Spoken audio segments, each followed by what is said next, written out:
Hello guys and welcome, it is ThatSrb2DUDE here today bringing you yet another Splatoon 2 video. Now today I would like to go a little bit over Clam Blitz, which is going to be the new game type coming out this Wednesday.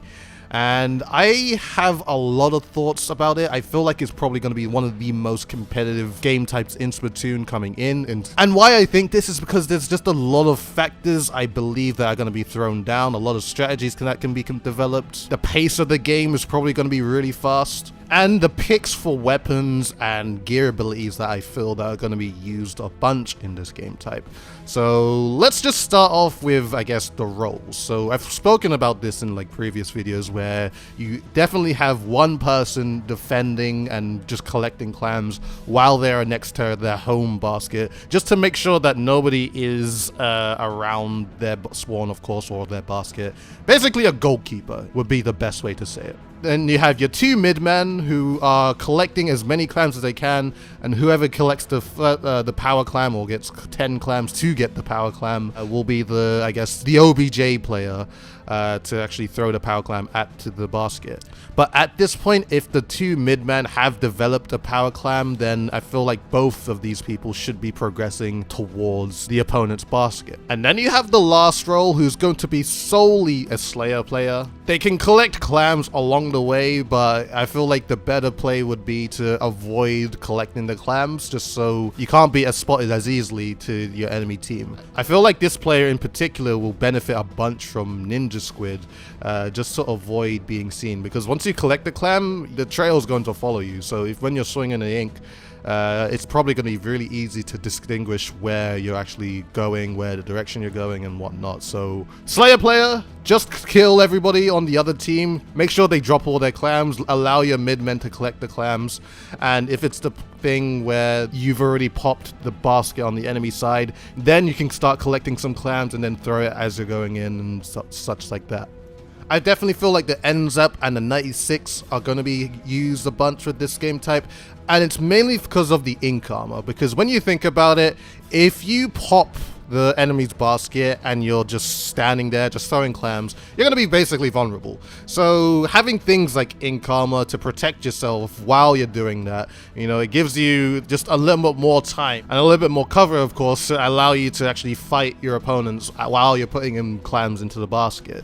So definitely things like ink armor are going to really help for this. I definitely feel like weapons like the Forge Pro or the Heavy Flatling Deco are going to get some use in Clam Blitz, and it's mainly because of the Bubble Blower. In the defensive role, using Bubble Blower can be really helpful because you can just kind of throw around bubbles around your basket, and by just doing this alone, it's going to intimidate your opponents to actually come anywhere close, because you know, if they want to like try and take these bubbles out, they're gonna have to do it as a full team. If a person just runs in by themselves, then they're gonna have a problem, because especially if the bubbles are really big and the player is actually using a lot of special power up, then they're gonna have a really hard time getting in. I can just imagine the reef, there's just a huge street area, so if you throw like 3 really big bubbles just on that area, no one's gonna want to come in, because if they come too close, they're gonna be destroyed by the bubble blower.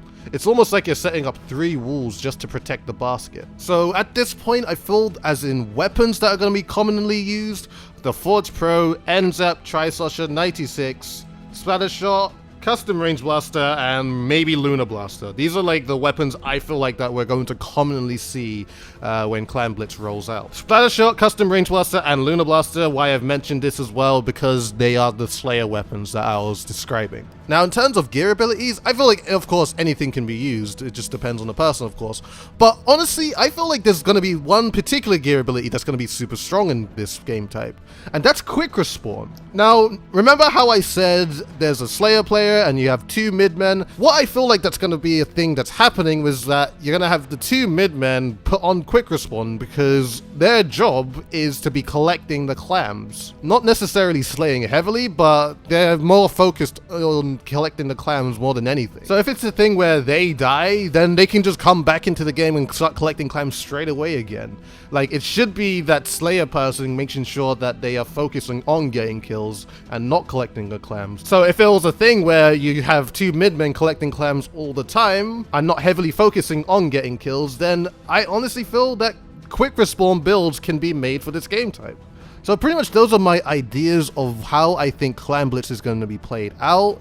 It's going to be super interesting, and I definitely feel like it's going to be very, very competitive, and it's naturally going to have a really good pace where it's really fast, really defensive. I definitely feel like in terms of callouts, there's going to be a lot of them because you can pass the ball to your teammates and then pass them back to you. Like, I feel like there's going to be a lot of factors towards Clam Blitz, and personally, I cannot wait to play this game type on Wednesday. I'll be streaming it straight away when it comes out, so, you know, it's going to be sick. Anyways, I hope you guys have enjoyed this video. Please, if you did, please like, favorite, comment, and subscribe to the channel if you have not already. Follow me on Twitter and Twitch, both in the description below. Do it for both if you're feeling generous. And as always, guys, this has been ThatSrb2DUDE, and I shall see you guys in a future video.